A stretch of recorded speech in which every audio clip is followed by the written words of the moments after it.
that some countries have indicated they might bring against Afghanistan because of Taliban's policies before the International Court of Justice, or so-called the World Court. I will not take a lot of time by the way of introduction. I would very much like to hear from our esteemed panelists who have very deep knowledge of this and have been thinking about this for a very long time. I will not spend time introducing all the panelists at once. I will pose questions to the panelists and introduce them as I pose questions to them. The basic format is that we're going to have a question and answer, but you in the audience, please do use the Q&A option to ask your questions as well. We'll collect them, and at the end, we'll make sure we have time to go over the questions. So let me start with one of our own, Professor Abbasi, Farishta Abbasi, who's also a senior researcher with Human Rights Watch. She's also a good friend and an academic. She's been very closely involved in the preparation work that went to this moment that some countries decided to announce their intention to bring the case. So I would start with you, Professor Abbasi. If you could, just to set the stage, tell us what is the role of International Court of Justice? What is this court and what does it do? And what are these countries possibly claiming before this court about Afghanistan? Thanks so much, for arranging the panel and for your question, Raimisa.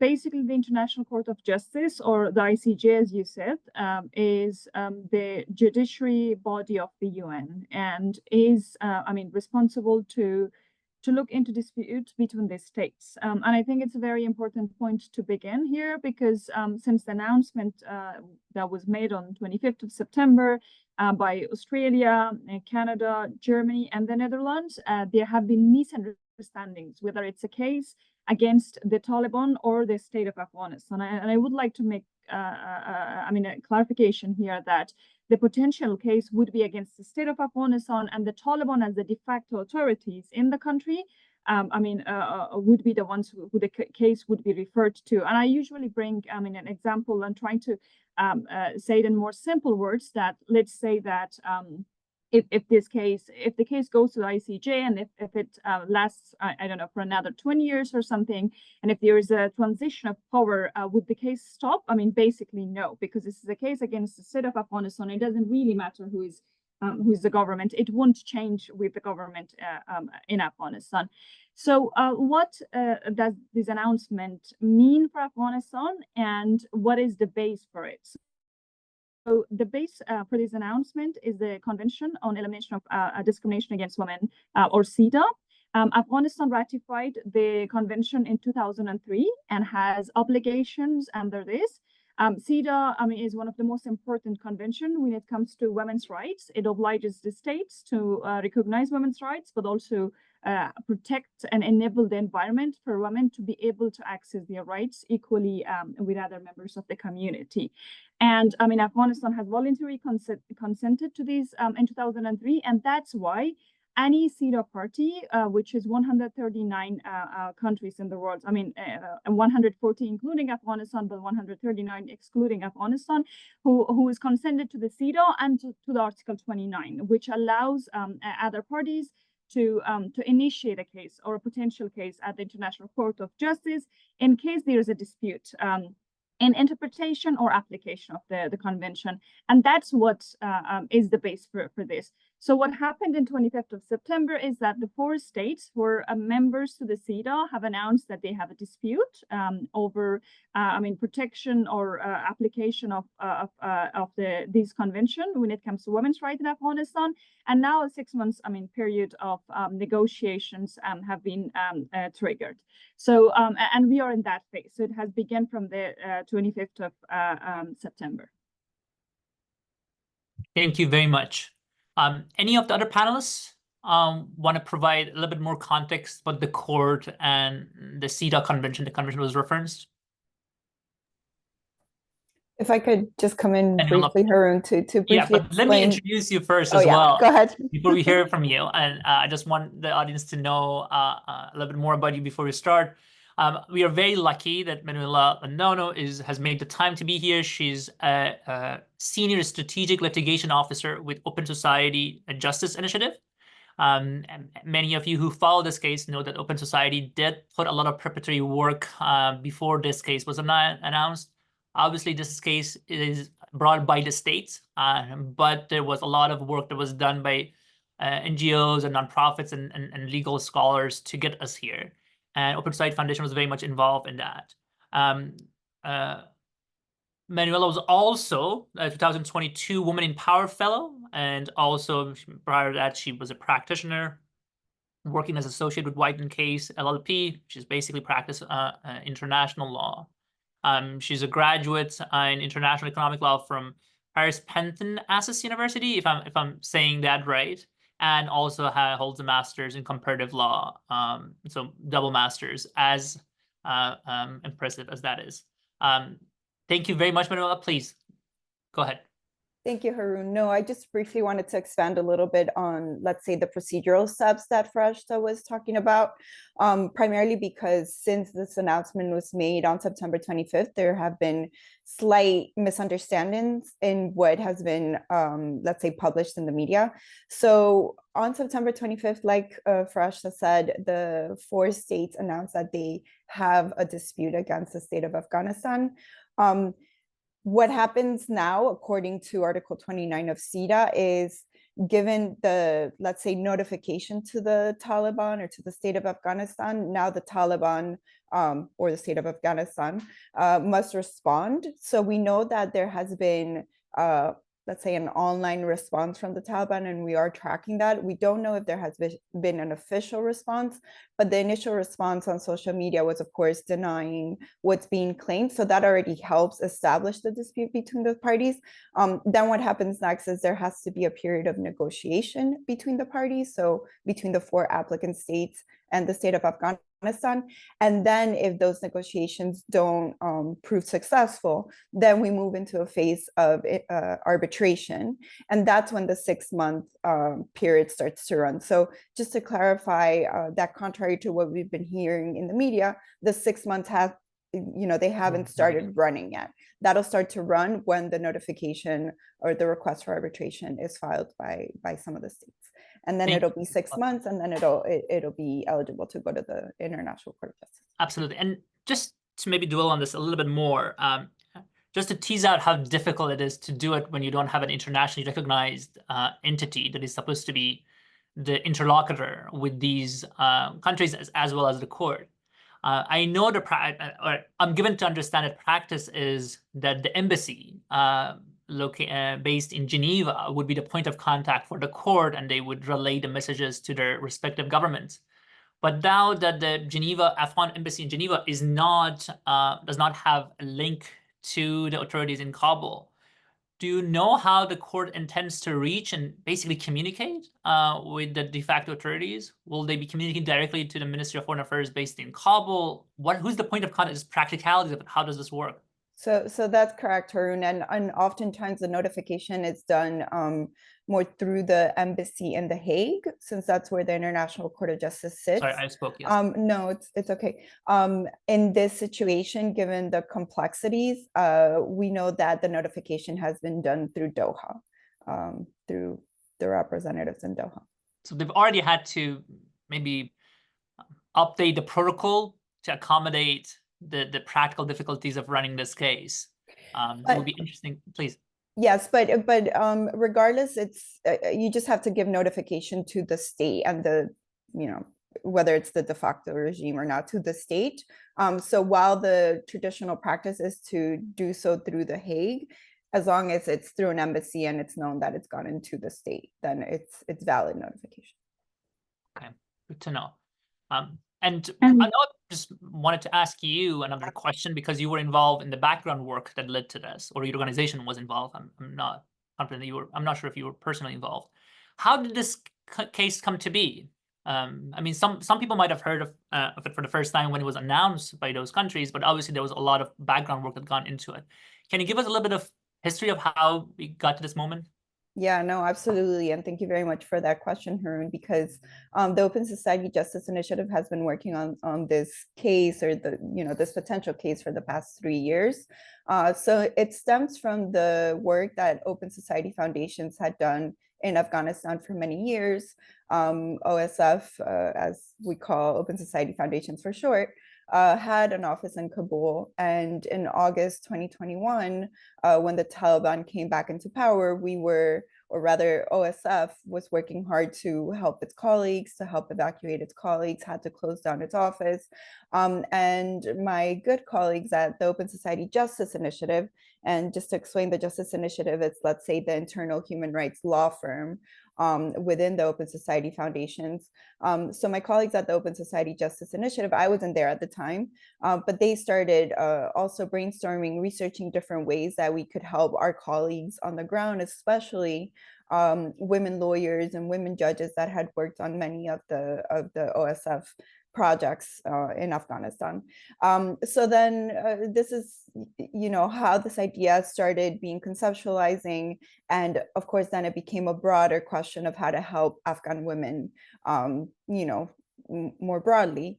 And here I would love to take a pause and sort of give acknowledgement to my dear colleague, Natasha Armpriester, who isn't able to be here with us today, but a lot of the people that have worked on this case for the past 3 years know that she has been working tirelessly, at least from the Justice Initiative sides, to lead this case. So she and other colleagues at the Justice Initiative sort of conceptualized, did a lot of legal research to come up with the idea of this case. And then they moved into a phase of, having to work hard to advocate with states. Because of course, as Farashta already explained, the International Court of Justice is a court that only hears cases between states, right? So individuals cannot bring a case before the ICJ. So the next step was to advocate strongly with states, hoping that one or a group of them would initiate the case. This, of course, took the past 3 years. We were very close with several states.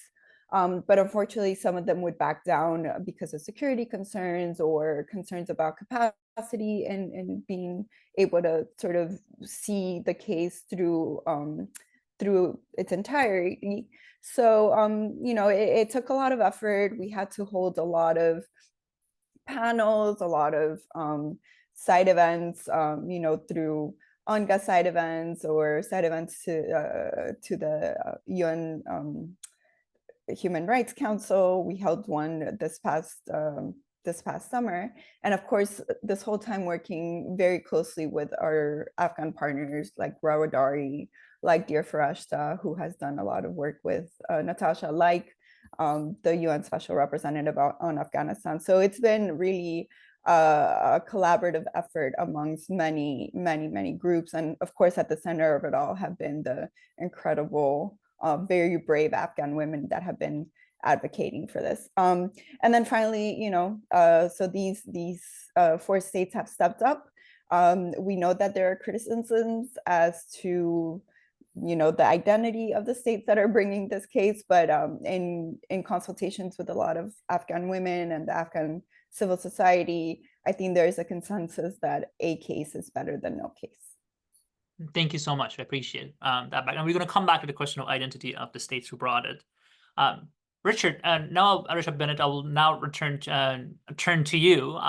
For those who follow the issues of human rights in Afghanistan, Richard Bennett does not need an introduction, but I'll do a very short, brief one. He was appointed as the Special Rapporteur on the situation of human rights in Afghanistan in April of 2022. He officially assumed his duties on the 1st of May 2022. He's also a professor at the Royal Wallenberg Institute. He's been working on issues of human rights for many decades and has deep experience with the country prior to his appointment. So we are, as I think many Afghans have acknowledged, we were very privileged that he was appointed this position and has been very hard at work. Despite the negative trends in the country, I think the work has been very, very meaningful and impactful. I just wanted to ask you a bigger question, like a big picture question, Richard. What do you think this case can accomplish for Afghan women? We know it's a historical case. I mean, CEDAW has not been invoked many times before the ICJ, and it's an important moment for international human rights law. But what do you think it can actually accomplish for the Afghan woman? Because it's very important, I think, to set the right expectations. Some of the news headlines have been sensational, but I think it's important to be realistic with what can be achieved. What do you think? What are your reflections on that question? Thank you very much for your very kind introduction, Haroon, and thank you for moderating this session, and many thanks to ALPA for hosting this very important discussion with my great co-panelists. Before I come to your question, I want to just pick up on to be very nitpicky, actually, because although the announcement by the 4 countries involved that they have a dispute was made on 25th of September. In fact, the notification that they have a dispute was sent to the de facto authorities the day before. So the trigger date was actually 24th September, not 25th. So you can't get more nitpicky than that. I will stand as a pedant. But to come to your question, this is, I think, almost for the first time, a tangible legal action in support of the human rights of Afghan women and girls. It goes beyond condemnation. It's more than words. It's what I have heard Afghan women call for in numerous meetings, including many meetings at the Human Rights Council. Words are not enough. We want to see action. Now, this is potentially legal action. At least the first step towards that has been taken. And therefore, I think it should provide encouragement to Afghan women that there is real support from some members of the international community, the 4 who have served this notice, and 22 others, including 2 Muslim majority countries who have signed a declaration in support of it. Now, I am conscious, and it's been mentioned already by Manuela, that there is some skepticism as well, and I'll be happy to come back to this later. But as Manuela says, that something is better than nothing. I think another thing that this action does is that it highlights the situation of Afghan women and girls. It puts their situation back on the international map. And there is a struggle to do that. I think, probably everyone present today will be aware that while Afghanistan was on the front pages 3 years ago, it no longer is. There are many massive crises around the world, regrettably, that have superseded the situation in Afghanistan. And so it needs something special to draw attention back to Afghanistan.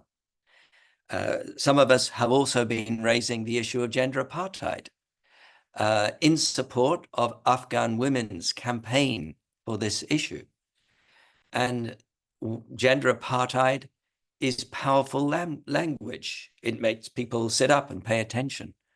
But a potential action in the ICJ will also make people pay attention. The ICJ has been getting much busier these days. The last few years, there's been more cases that relate to human rights than in the past. And we can think of the South Africa versus Israel case, for example. Perhaps another one that's even more relevant to this is that Canada and the Netherlands, I believe, have have initiated an action against Syria under the Torture Convention, which is another international human rights treaty where this is possible. And I think thirdly, there may be real legal consequences and potential political consequences. Member states may be more wary, more cautious about normalizing the Taliban's regime, not only when there are many reports from people like myself and from Human Rights Watch, for example, which set out and from UNAMA that set out the situation of human rights, and especially for women and girls in Afghanistan, but where 4 countries have taken an initiative to pursue a dispute with Afghanistan. Having said all that, expectations do need to be managed and managed pretty seriously. This will take time. I think later in the discussion, we'll learn more about the various procedural steps that are going to be taken or may be taken. And this is no panacea. It's not a silver bullet. Nothing is. It may make a difference, and it may make a difference, more of a difference, if achieved in combination with other accountability measures. We haven't talked yet, I think, about the International Criminal Court, which is investigating Afghanistan and where a number of crimes against humanity may be addressed. And of course, that court will address individuals for violations under the Rome Statute, and we can come to that more as well. But we need numerous measures.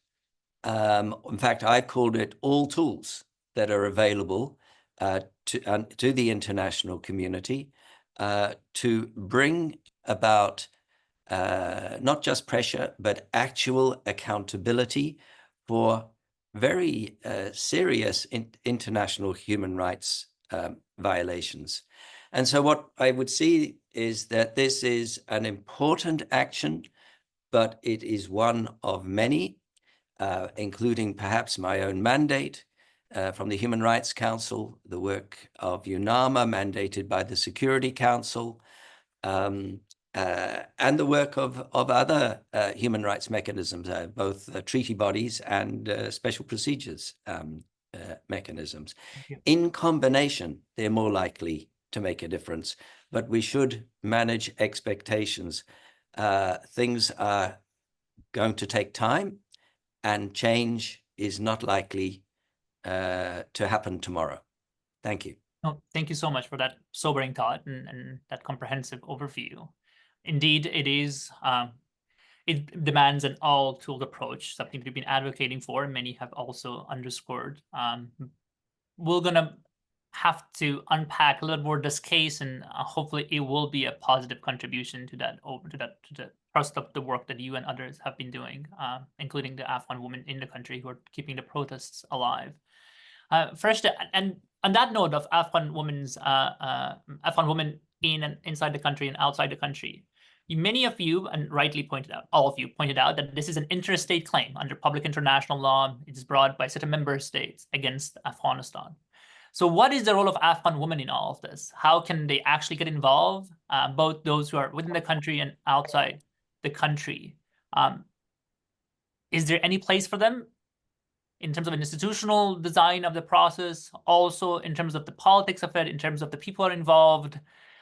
Because it is, the messaging around this, it is about Afghan women, but we are all worried of, kind of wary of others denying the agency of Afghan women and basically taking on that case and acting in lieu of Afghan women. But also we appreciate the challenges of accommodate all the diverse voices that exist in both diaspora and inside the country, and just the fact that Afghans within the country, both men and women, are living under a very restrictive environment where they cannot really be openly maybe engaging with international community around these efforts. But more generally, where are Afghans in all of this, especially Afghan women and especially Afghan women in the country?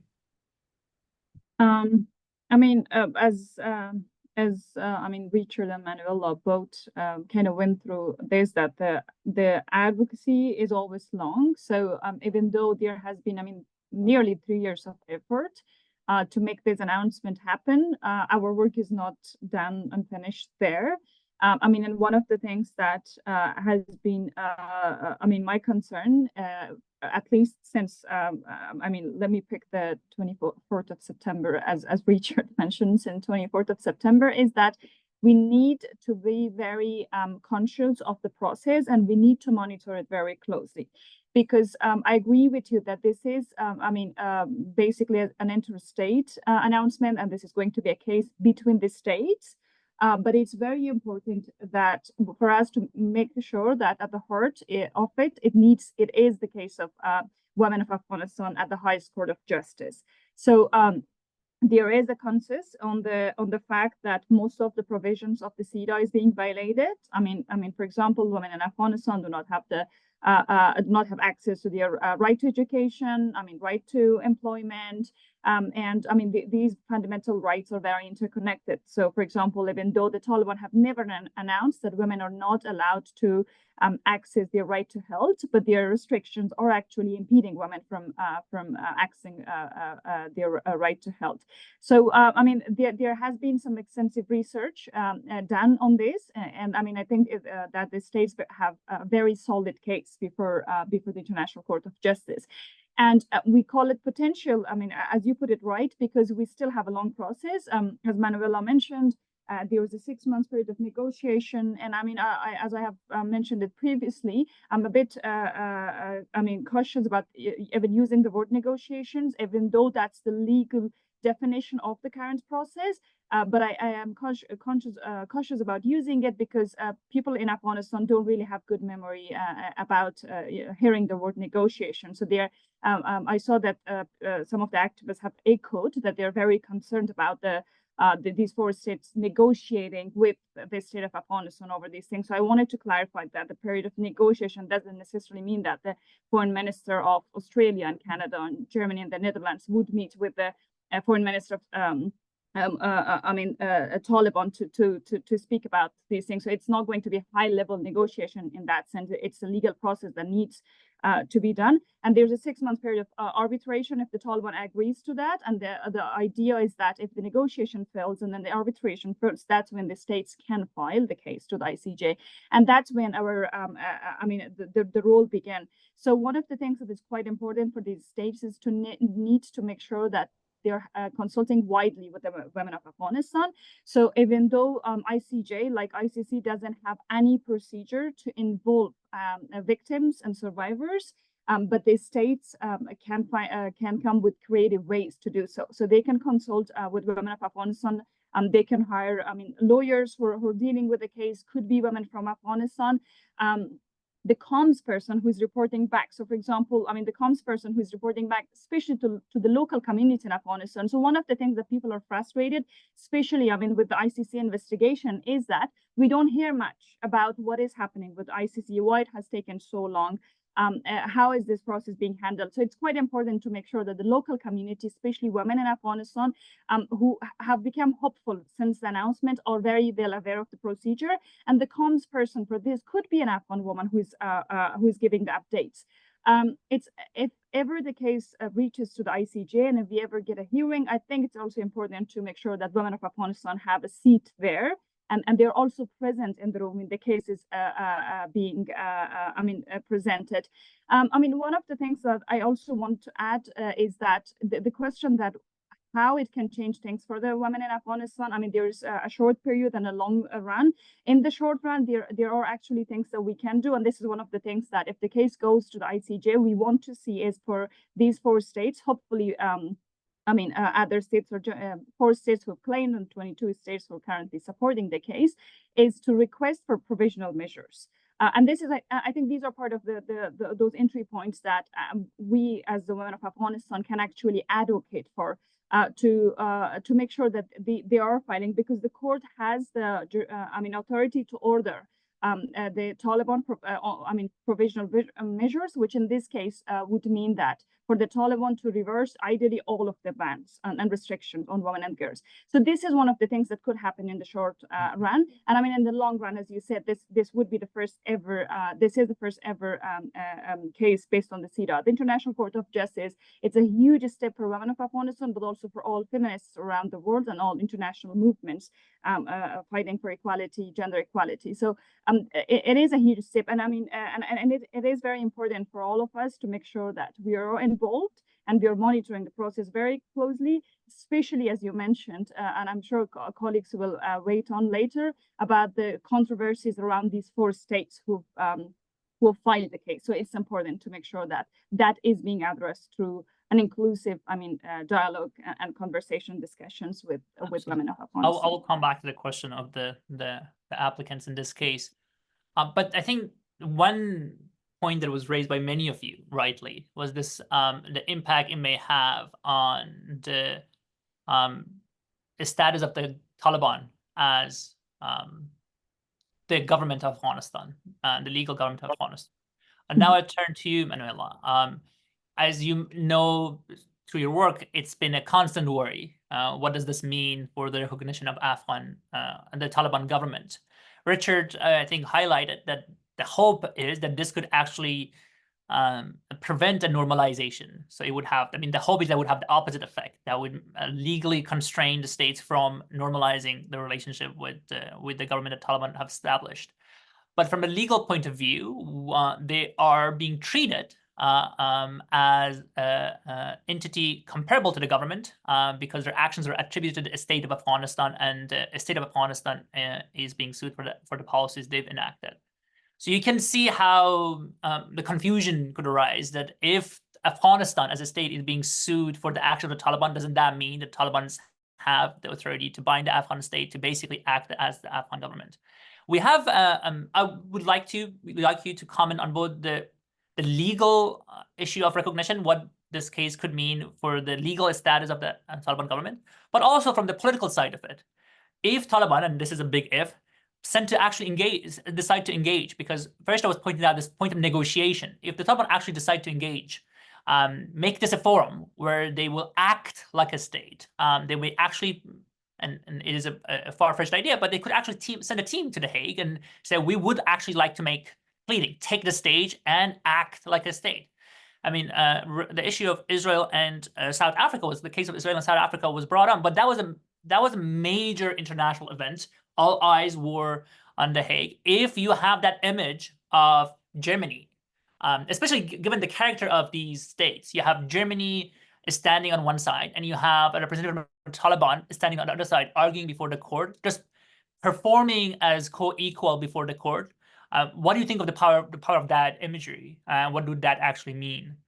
So I would love to hear your thoughts on the legal, what the court may decide in terms of the status of the Afghan government, and also what it would mean just politically in terms of the international, them having a more active role in the international arena, because they're pulled into the international processes and they choose to remain uninvolved, but they can also choose to kind of ramp up their involvement in those processes.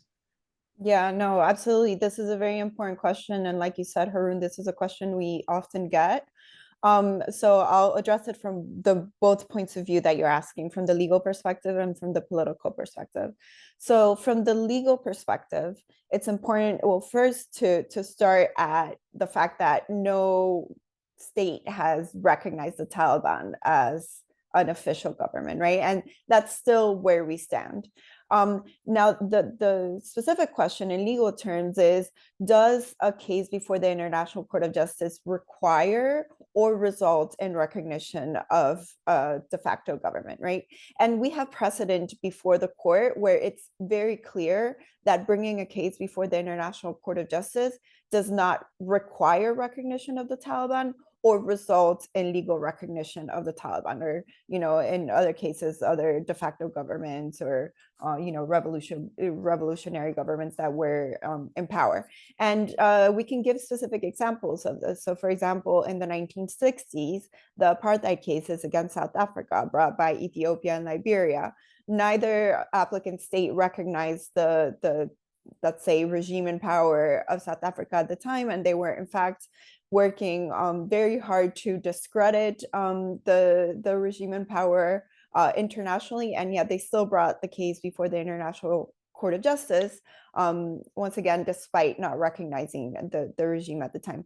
Similarly, in 1980, when the US brought a case against Iran, it didn't recognize the revolutionary government in power at the time. It still brought the case before the ICJ. It did not recognize the government, and it did not result in that recognition. But more recently, and let's say an even more important example that we can look at is the Gambia case against Myanmar, where, you know, despite the military coup in 2021, the Gambia still brought this against Myanmar without recognizing the regime that had come into place at the time. And there, the court, the International Court of Justice, in its decisions so far, clearly stated that cases before the court are against countries, not governments. In other words, expressly, once again, recognizing that, like Farashta said at the beginning of our conversation, a case is brought against a state, not whatever regime, whatever government is in place at the time. So going back to Farashta's example, if in, let's say, 3 years, this case is still going on, which it will still be going on, but the Taliban is no longer in power, the case will still continue because the case is against the state of Afghanistan, not specifically against the Taliban. So from a legal perspective, it doesn't, you know, bringing this case doesn't require recognition of the Taliban, and it legally doesn't result in recognition of the Taliban. Now, going more to Richard's point of how we think that this court before, this case before the court can impede recognition of the Taliban, we can look to a report that was issued in 2023 to the UN Security Council pursuant to Resolution 2679, which concluded that recognition of the Taliban should hinge on them complying with Afghanistan's international obligations, including CEDAW, meaning if we now have a case before the International Court of Justice where it is more widely, you know, pronounced, accepted that there are ongoing violations of CEDAW or of Afghanistan's international obligations, that further, from a legal perspective, further helps impede their recognition. Turning then to the second aspect of your question, which is the political repercussions. Yes, I mean, it is possible that the Taliban will seek to use this as a platform for their own propaganda and to sort of give the perception of legitimacy. And this is why, you know, it's important that, like, all of us that have been working around this case, including the states that have made the announcement, are prepared for this. And if you look at any of the announcements, any of the public statements by Australia, for example, etc., there's always a caveat. They're always including a caveat saying, you know, this does not equate to recognition of the Taliban. So this is something that is being foreseen, but politically, you know, civil society, the states that are involved in the case, etc., we're all making sure that it's very clear from a political perspective that this does not equate to recognition of the Taliban. Thank you. And just to bring it back to what first I was saying in terms of the people's memory about the term negotiation and the negotiation processes, I would remind everybody that the Doha deal also had in parentheses every time it mentioned the Islamic Emirate that the United States does not recognize the Emirate as the government of Afghanistan. But the consequences were still predicted, and unintended consequences were real for the people of Afghanistan. So it's a very real worry that people still hold on to. And as you rightly pointed out, it's something that has to be guarded against, but it's still a risk present. Richard, now turning to you, I had kind of two questions, and one is, you've been also advocating for a very long time that we should not lose sight of the real economic crisis in the country. at how people's rights, especially women and children as well, are impacted by the economic crisis, and they cannot enjoy their human rights if they are living in under dire humanitarian conditions. So I would like, because there was a trend that was going on as a part of what many describe as creeping normalization, that technical cooperations on economic issues were also fronted and centered. For example, the Doha process, the last stage of it, focused on the economy, counter narcotics, and such. So there was a pivot towards the technical cooperation and trying to bypass the more vexing political issues. This case seems to be bringing back the issues of rights and political issues to the center of conversation and do not allow for that bifurcation that was seemed to be happening. But many were kind of, many had advocated for doing that, just that bifurcation, because they were hoping that we can maybe gain something with regard to technical cooperation, with regard to improving the economy of Afghanistan. What are your thoughts on that?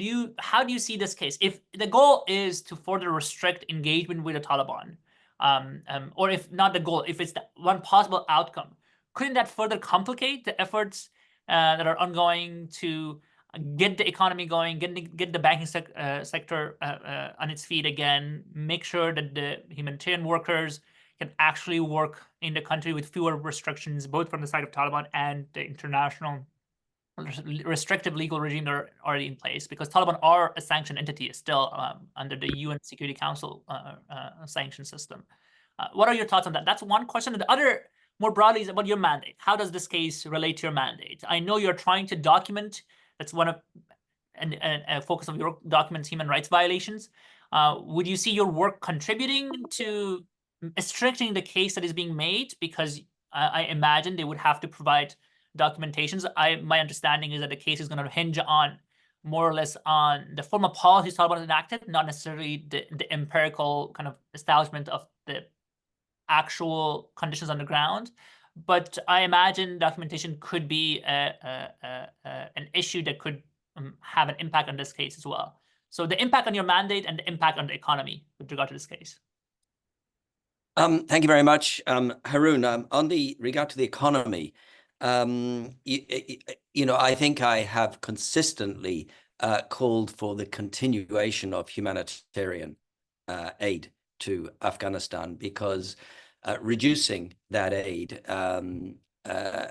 will almost undoubtedly impact on the most marginalized and vulnerable sectors of the population. That said, I've also said that it's important to ensure that there is thorough oversight of the aid to make sure that it benefits the people who need it most, and is not siphoned off or diverted into other hands.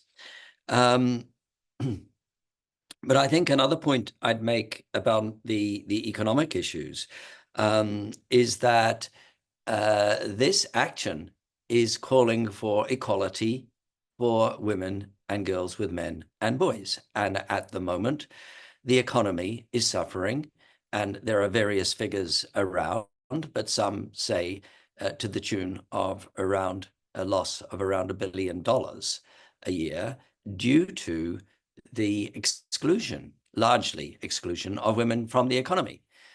So if the Taliban were to reverse their policies in order to comply with the CEDAW Convention, then there would be a resultant economic advantage and boost to the economy.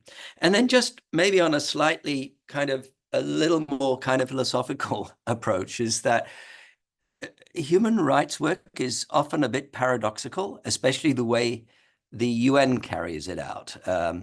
I've also worked for Amnesty International, and that tends to be a little less so, because the UN approach is always to balance monitoring and holding the feet to the fire with technical cooperation. So there's always these two sides. And if you were in UNAMA, and I used to be in UNAMA and headed up the human rights team, and in other countries as well, you've always got this kind of delicate balance between human rights reporting, calling out violations, and at the same time offering technical assistance to try and fix these violations. So you're both, you know, in a way, the irritant and the friend at the same time. And this is not an easy thing to do. But I think it's not unusual that there are different approaches within the same sector, within the sector of human rights. You can, and in the context of the Doha process, and I'm not a big supporter of that approach, as I've made public before, but I can understand an approach that kind of picks some areas where there might be perceived to be common ground and tries to work on those areas and expand on those in a kind of confidence building way. And I don't see that as necessarily contradictory to an action like the one that's being entertained or considered by the 4 countries in CEDAW.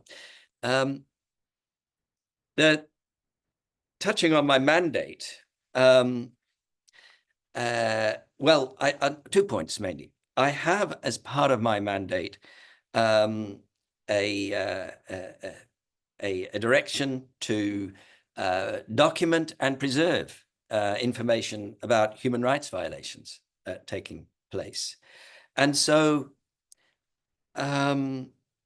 documentation, I would say, is the foundation for all accountability actions, including, if it comes to it, the one that may take place if it proceeds to the ICJ. It will require documentation of both the Taliban's policies and their implementation of those policies. It's really essential for all accountability work, and I know that many are doing this. I have a mandate to do it, so has UNAMA. We know the ICC is investigating, and then beyond that, Human Rights Watch, Amnesty International, and other NGOs, and many Afghan NGOs and civil society organizations are all documenting, and I strongly encourage all of it because it really every bit contributes to accountability in the future. And then just one final thing, because I've been talking for a while. My mandate is to document, but it's also, and I'll quote from my mandate, to assist in fulfilling the human rights obligations arising from the international treaties that Afghanistan has ratified.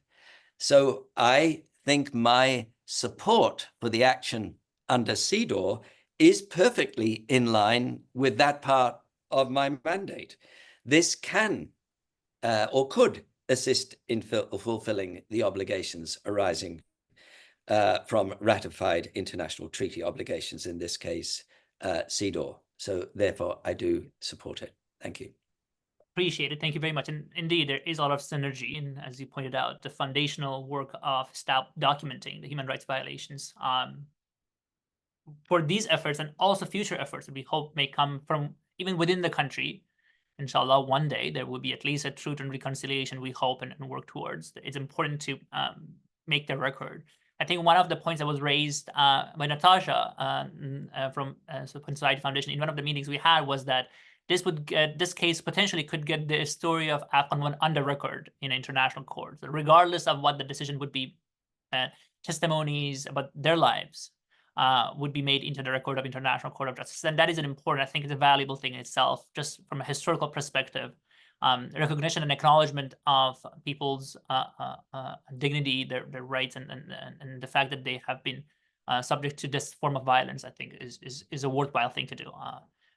Utility and pragmatism aside, we have a lot of great questions that actually very much dovetail into the questions I was going to ask as the last question to the panelists. So I'll actually go to those.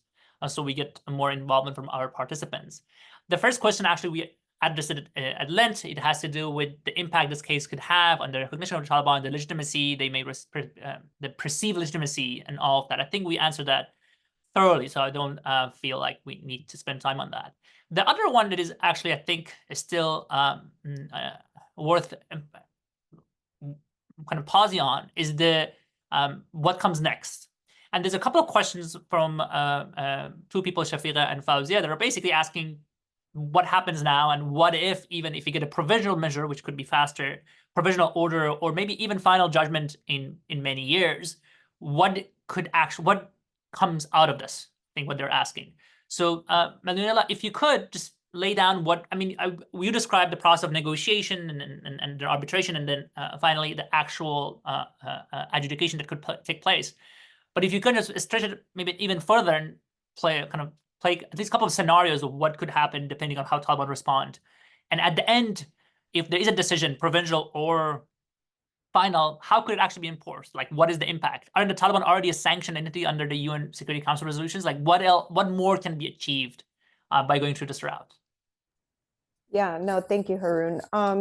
So one of the questions before I got to the end, once the decision is made and how do we enforce, one of the questions that we get in terms of next steps is, what if the Taliban just doesn't engage, right? What if they don't engage in any of the negotiations? What if they don't even want to participate in the arbitration? And what if they just never appear before the court? Can the case still go forward in that situation? And the answer is yes. Again, there's precedent before the International Court of Justice for this situation where, for example, in the Syria case, there were several offers of arbitration that were put forward to Syria. Syria just never responded to it. So then that's it. The 6 months of arbitration that was required were up, and the parties were still able to go to the ICJ. So if the Taliban doesn't appear, doesn't respond, the case can still go forth, and the court can still, hear all the phases, so admissibility, jurisdiction, merits, etc. So then let's get to the point of when let's say application is filed, right? So all the preconditions have been done, checked off, the case is filed before the court. The moment that the application is filed with the court, the applicant states can also request provisional measures, which we haven't spoken at length about, but is important to sort of highlight, because provisional measures are an important aspect of this case, in the sense that the applicant states can request what we call provisional measures, to the effect of, asking the court to issue an order that Afghanistan allow women to go back to school, or girls to go back to school, or women to work, or, so these are more immediate impacts that the case could have. And we've seen in recent cases, like the Ukraine cases, like the Israel case, where provisional measures can be taken quite quickly. Some from 18 days to 28 days. And they have an impact, right? So when it comes to enforcement of ICJ decisions or orders, it's true that the ICJ itself doesn't have its own enforcement mechanism. So it doesn't have like its own police powers to go and force a state to comply, but it nevertheless can refer its decisions back to the UN Security Council, and then the UN Security Council would decide what additional steps to take in place. Like you mentioned, Haroon, there are already sanctions in place, but the UN Security Council could go forward with other measures to ensure that there is some sort of compliance with a ruling, a judgment by the ICJ. And if, for example, the Security Council is inactive, it's not taking action, this can also be referred to the UN General Assembly, where, of course, a much larger group of countries can vote on what to do next. And of course, we all know that GA resolutions are not directly binding, enforceable, but nevertheless politically have a big impact. I don't know if beyond that you want me to go into other hypotheticals. No, I think that's a good solid place to there is a lot more, and it's a very technically complicated process. And obviously those who are interested, I encourage them to read some of the work that your team and First have produced in terms of question and answers and other documents that are put out there, both I believe in English and some of them even in Dari, and they can read for themselves with more details. So I encourage you to do that. There was a couple of questions. Sorry, there were a couple of questions about the distinction between government and state and how that works out. I think we may spend enough time making that distinction that the case is about Afghanistan against Afghanistan. Taliban happened to be the government that enacted the policies that are in questions, but still it's the international obligations of the Afghan state, and any decision will be made against the Afghan state. Taliban, as the entity that controls the Afghan state at the moment, are impacted, but the legal personality before the court is the Afghan state and not the government. I will skip that. And then I will come to another important question, I think, who asked, Fauzia asked about these 4 countries. And I think people alluded to this as well. Richard, if I could get your thoughts on this.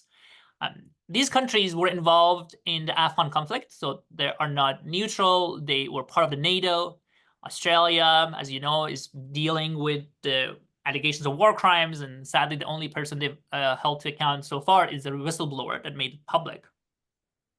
Canada has accusations of mistreatment and torture of detainees in Afghanistan, and so on. Germany stands accused of genocide, another case in ICJ, and also was involved in, as you know, in hospital bombing in Afghanistan. That is all to say that they the perception of them being the entities that are bringing the case against the Afghan state may compromise the moral force of this case. I know many hope that there will be others who would take the lead, others who may not have had that history and background with Afghanistan.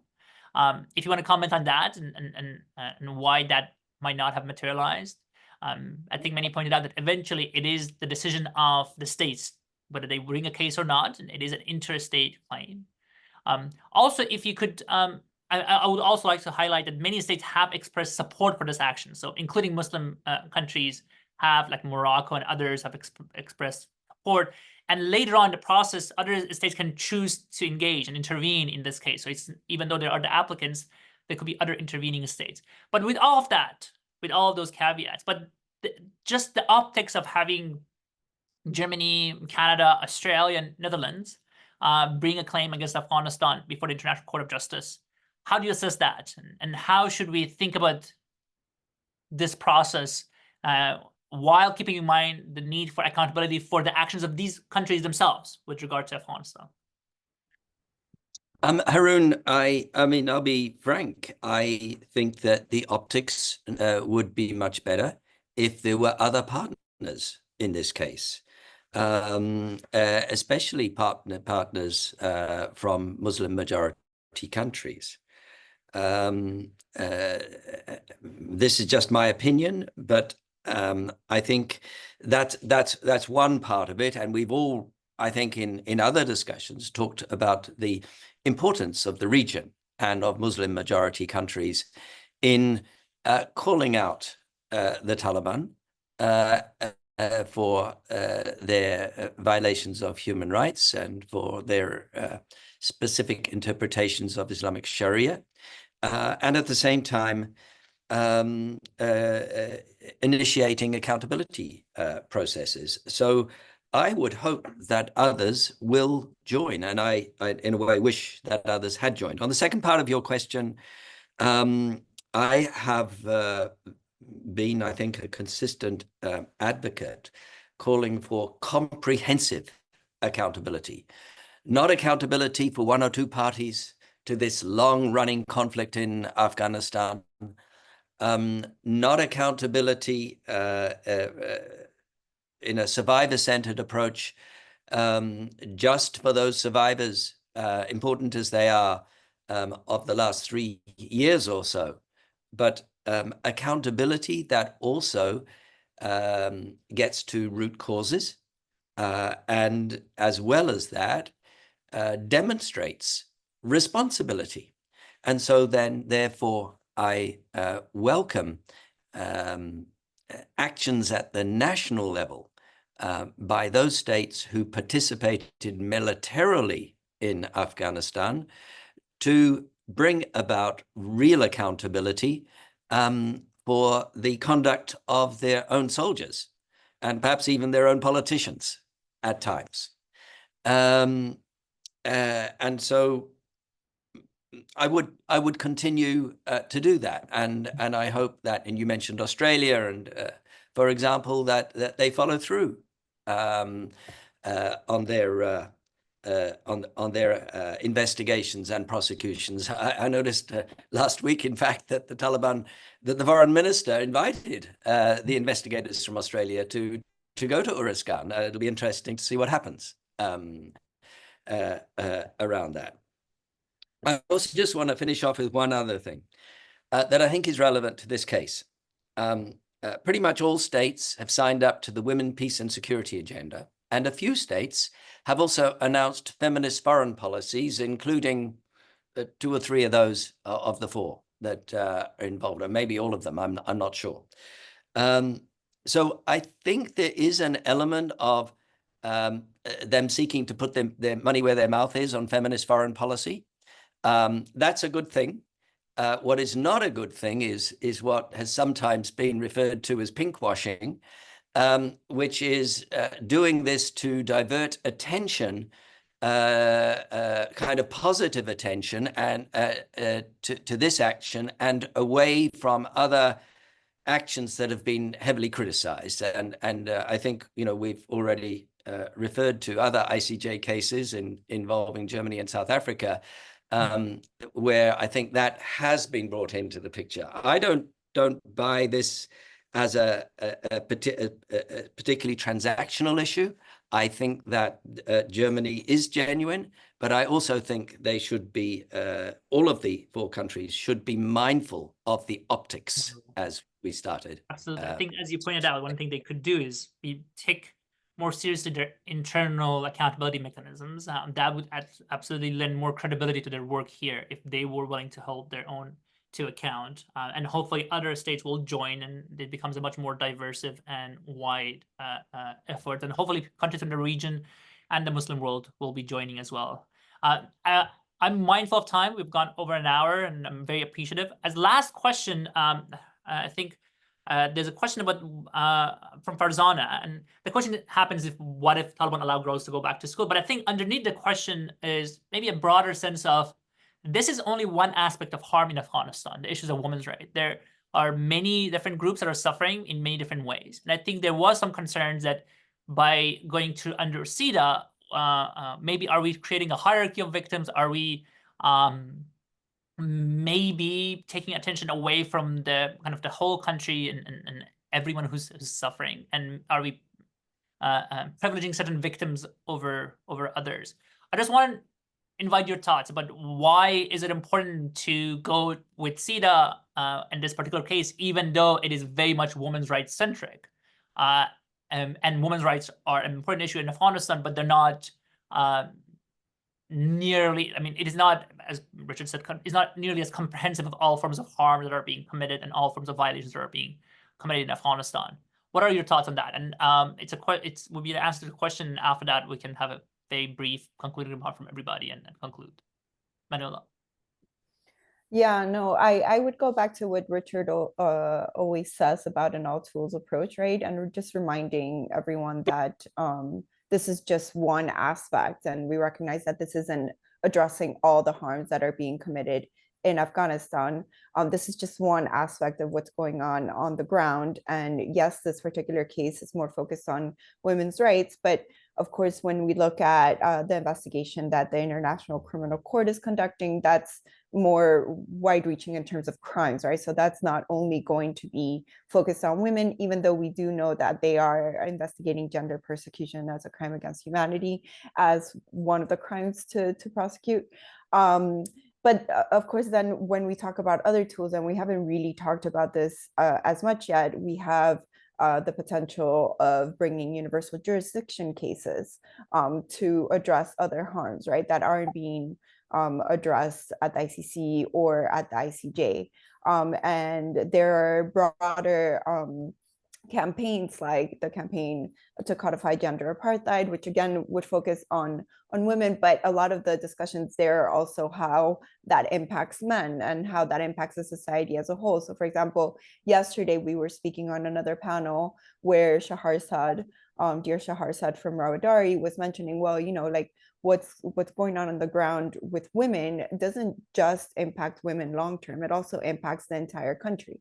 Think of a country where half of your population can't work, half of your population can't get healthcare, appropriate healthcare, et cetera, that in the end is going to impact the country as a whole. So we see, once again, the ICJ case as one of the tools, not the only tool to address all the harms that are going on. Thank you so much. And I think that's a good point to end on. Unless, Richard, do you have a final thought to share? Professor Abbas, you had to step out because she had another meeting, when we appreciate her presence. But if you want to say the final word, please do. Other than that, I would like to thank everybody, especially the panelists and ALPA, Alfonso Law and Political Science Association, for their work on this. Obviously, there is a lot more need to discuss this at length. Afghans among themselves and Afghans with the international law experts like Manuela, Richard, and others. I hope see this work continue. It is an important case from an international law perspective, but also for Afghanistan. Richard, do you want to have the last word? Yeah, my only final word is to say I agree with you, Haroon, and to thank everyone for participating, and ALPA and yourself for facilitating this session.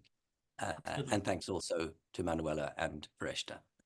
Thank you so much, Manuela. Appreciate you being here. And thank you, Professor Danish, for hosting us. And we continue to, and I remind people that they have series of events that you should check out. We have a lot of our students here. It is a note to them as well. Thank you so much, everyone. I'm not going to take more of your time. Thank you for the participants for being here, and thank you for your great questions. It made my job much easier. I had to just read your questions, and that was enough. Take care. Stay safe. Thank you. Bye.